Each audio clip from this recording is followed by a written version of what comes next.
Mesdames, Messieurs, bonjour. Dans le sommaire de ce 13h au Bénin, l'Agence nationale d'identification des personnes a transmis la liste électorale informatisée à la Commission électorale nationale autonome. C'est l'une des activités dans le calendrier électoral. Au total, plus de 6 millions de citoyens y figurent et pourront prendre part au vote du dimanche 8 janvier 2023. À suivre dans ce 13h au Bénin, la cérémonie de réception de la liste. Ensuite, au ministère des Affaires étrangères de la coopération, le Bénin et le Canada se consultent en vue de renforcement de la coopération bilatérale. La séance de travail se tient après la célébration le 1er avril 2022 du 60e anniversaire de l'établissement des relations diplomatiques. La rencontre va notamment permettre aux deux parties de réfléchir aux perspectives de coopération. Et puis enfin, la compagnie Corsair a effectué son vol inaugural à Cotonou ce mardi à 23h55 pour la destination Paris-Orly. L'avion a atterri à l'aéroport international Cardinal Bernard de Gantine quelques heures avant le premier vol au Bénin. Le baptême de l'air a eu lieu en présence du ministre béninois des Transports et des responsables de la compagnie.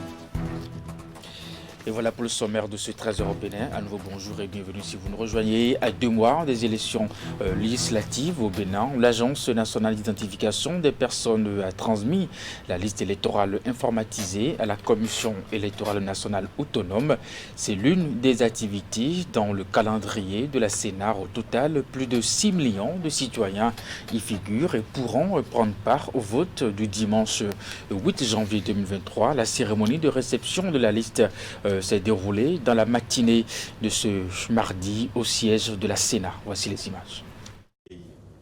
C'est la matière première qui va permettre à la Commission électorale nationale autonome de faire véritablement tourner sa machine.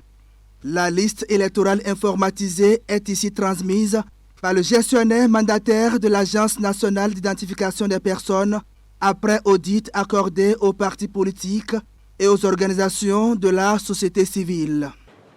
La population électorale brute dans le cadre des prochaines élections législatives dans notre pays est estimée, après tous travaux, et après administration d'un coefficient de correction de 2,5 au chiffre brut, à un total de 6 600 572 électeurs, répartis sur 17 749 postes de vote dans 7 986 centres de vote. À 2 mois, jour pour jour donc, de l'élection des membres de l'Assemblée nationale, tout se précise. La Sénat, la fêtière de l'organisation des élections au Bénin, est jusque-là dans le délai prescrit par le code électoral et la proactivité de l'ANIP vient encore la conforter dans le déroulement de son chronogramme. Chers collègues du Conseil électoral, Monsieur le directeur général des élections, Mesdames et Messieurs les directeurs techniques, cadres à différents niveaux de la Sénat, nous voilà en possession du principal intrant qui nous permettra d'achever la mise en place du dispositif électoral pour le scrutin du 8 janvier 2023. Fini les estimations relativement aux statistiques concernant la population électorale et le nombre de centres de vote et de postes de vote. Il ne nous reste qu'à parachever la détermination des candidatures valides et cela nous incombe pour quitter définitivement la zone des évaluations approximatives et savoir à quoi nous tenir pour la confection et l'édiction des documents électoraux. Mission accomplie donc pour l'Agence nationale d'identification des personnes. Le jeudi 1er décembre 2022, conformément à son calendrier électoral, la Sénat va procéder à la publication officielle de la liste des centres et postes de vote. Une fois encore, Sakalafia et les autres membres de la Sénat ont réaffirmé leur engagement à organiser des élections transparentes, libres et équitables. À l'intérieur? Oui, la version numérique est sécurisée que vous aurez au secrétariat parce qu'on ne le remet pas. Voilà qui est très clair. Le comité conjoint d'accompagnement chargé du suivi du programme de travail 2019-2023 de coopération entre le Bénin et Wallonie-Bruxelles International s'est réuni ce mardi à Cotonou. La rencontre qui s'est tenue dans la salle Codir au ministère des Affaires étrangères et de la coopération est une revue à mi-parcours de la mise en œuvre des projets conjoints. Ali Moumouni, Rachidi Soubirou. Étape importante de l'exécution des projets du programme de travail 2019-2023 de coopération entre le Bénin et Wallonie-Bruxelles International. Le comité conjoint d'accompagnement se réunit pour faire un état des lieux des activités menées. C'est la deuxième session en présentiel qui se tient avec les représentants de Wallonie-Bruxelles et des différents ministères sectoriels concernés par les différents projets. Cette revue à mi-parcours permettra à nos deux parties de mieux ancrer notre partenariat dans la réalité quotidienne et de l'ouvrir aux nouvelles priorités du gouvernement du Bénin en matière de développement et de bien-être social. Pour le programme de travail 2019-2023 de coopération entre Bénin et Wallonie-Bruxelles International, 16 projets sont actuellement en cours d'exécution, lesquels sont répartis entre autres dans les domaines de l'eau, du patrimoine, de la culture, du tourisme et du renforcement du capital humain, précisément la protection des enfants. Je voulais aussi vous rappeler que nous avions d'autres projets, entre autres avec l'APFE, qui est l'agence de coopération internationale des gouvernements francophones et de Wallonie-Bruxelles International. Et actuellement, l'APFE soutient des projets avec bien sûr un autre agenda que celui-ci, dans le domaine de l'appui à l'entrepreneuriat féminin et au renforcement des compétences des acteurs de l'éducation. Il faut souligner que cette session exprime la volonté du Bénin et de Wallonie-Bruxelles International de maintenir un creuset permanent d'échange. La rencontre a également permis aux deux parties de discuter sur les perspectives de la coopération, notamment sur le processus de définition du prochain programme 2024-2027.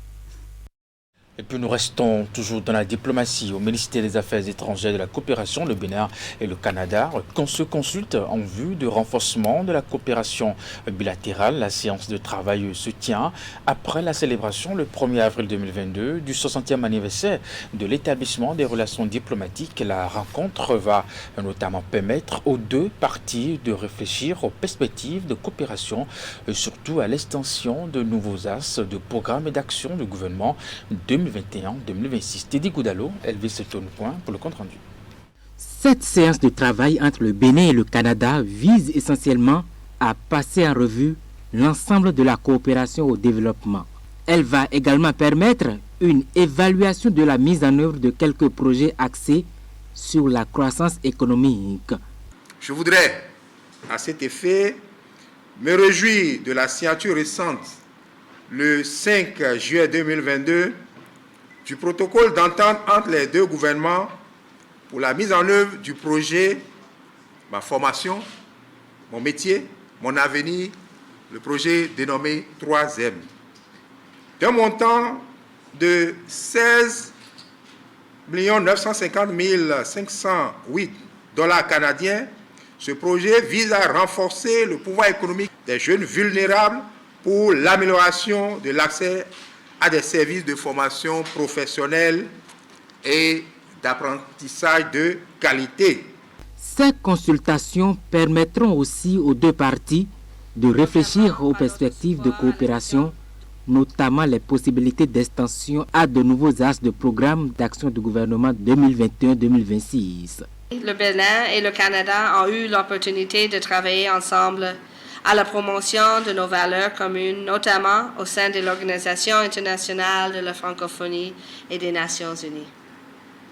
Nous pouvons également souligner les accomplissements en vue de promouvoir le commerce et une croissance économique inclusive Par exemple, par la signature d'un accord de promotion et de protection des investissements étrangers et l'accroissement des opportunités d'affaires entre les entreprises béninoises et canadiennes.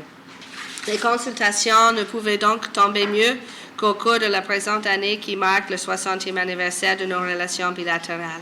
Le format adopté nous permettra de traiter en profondeur les deux thématiques prioritaires choisies aujourd'hui, soit la coopération au développement et la paix et la sécurité. Nous aurons aussi la chance de faire le point sur notre coopération au développement dans le but de renforcer notre action dans les secteurs clés, en discutant de l'aliment de nos priorités et tout en échangeant sur le succès accompli ainsi que sur nos leçons apprises. C'est le lieu pour le gouvernement béninois de renouveler sa satisfaction vis-à-vis du Canada pour ses appuis constants.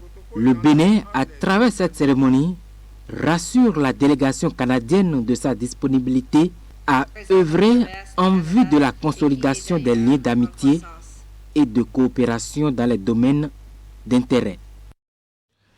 Des fonctionnaires de la police républicaine suivent depuis ce lundi à Porte-Nouveau une formation sur l'assistance aux victimes de traumatisme physique ou moral. C'est une formation initiée par Enabel dans le cadre de la mise en œuvre de son projet d'appui à l'opérationnalisation de la police républicaine au Bénin, financé par l'Union européenne. Le point dans ce reportage. C'est la troisième étape du projet d'appui à l'opérationnalisation de la police républicaine du Bénin, volet gestion de crise. Après l'élaboration des contenus de formation et la formation des formateurs, cette troisième étape est consacrée à la formation de fonctionnaires de police qui vont relayer les acquis de cette formation au niveau des unités d'arrondissement en matière de prise en charge des victimes de traumatisme physique ou moral. D'un montant global de 1,3 milliard de francs CFA, ce projet financé par l'Union européenne et dont la mise en œuvre est assurée par Enabel vise à contribuer au développement de la sécurité humaine au Bénin en appuyant l'opérationnalisation de la police républicaine dans l'assistance aux victimes. Un projet multidisciplinaire pour gérer au mieux les crises. Alors quand on parle de multidisciplinaire, ça veut dire que ça regroupe bien évidemment la police, mais également d'autres institutions comme le SAMU, comme les pompiers, comme la protection civile et l'armée. Donc sur ce projet, on a plusieurs résultats. Le premier résultat, c'est la création d'un centre de prévention de crise avec un numéro de veille. On a aussi comme objectif donc d'appuyer les victimes en tant que blessées, mais également les victimes psychologiques et morales. Et on a également un résultat sur l'aspect judiciaire, c'est-à-dire comment prélever des preuves matérielles après un événement de crise. C'est vraiment apprendre aux policiers de base, donc les policiers de première ligne qui sont dans les commissariats d'arrondissement, de pouvoir accueillir les victimes, de pouvoir les orienter, de pouvoir les écouter, pour qu'il y ait vraiment un processus qui est mis en œuvre d'appui à la victime. Face aux défis sécuritaires de plus en plus grandissants, le savoir et le savoir-faire doivent être de mise dans l'assistance policière aux victimes de traumatisme physique ou moral. Et c'est au regard de cette nécessité qu'a pris en compte ce projet de Enabel que le représentant du directeur général de la police républicaine a dit le merci de l'institution policière. L'assistance policière aux victimes, mise en œuvre dans une certaine mesure par le personnel des unités territoriales dans nos contrées, est une thématique nouvelle dont tout policier doit maîtriser la pratique. Elle consiste en la prise en charge psychologique de toute personne ayant subi un dommage matériel, physique et ou moral. C'est l'occasion pour moi de réitérer à Enabel, au nom du directeur général de la police républicaine, mes remerciements pour ses efforts constants aux côtés de notre institution policière. Les différents modules de cette formation vont s'étaler sur 4 jours et au total, 620 fonctionnaires de police relais seront formés. La direction de la protection judiciaire et du ministère de la Justice et de la législation appuie les élèves en éducation sexuelle. Le directeur et une professionnelle de la santé adaptée à l'enfance font un tour de sensibilisation dans les collèges d'enseignement général. La tournée va parcourir 6 différentes communes. Elle a démarré au lycée des jeunes filles de Ouida. Précision avec William Cliquant. Tournée dans 6 départements du Bénin. À raison d'une commune par département, les établissements secondaires vont accueillir la délégation de la direction de la protection juridique et judiciaire de l'enfance. La randonnée commence par le lycée des jeunes filles de Ouida et le collège d'enseignement général 1 de Commun. À chaque étape, le message est le même. La loi protège la fille, mais ce n'est pas une raison pour elle de piéger les jeunes garçons et les enseignants.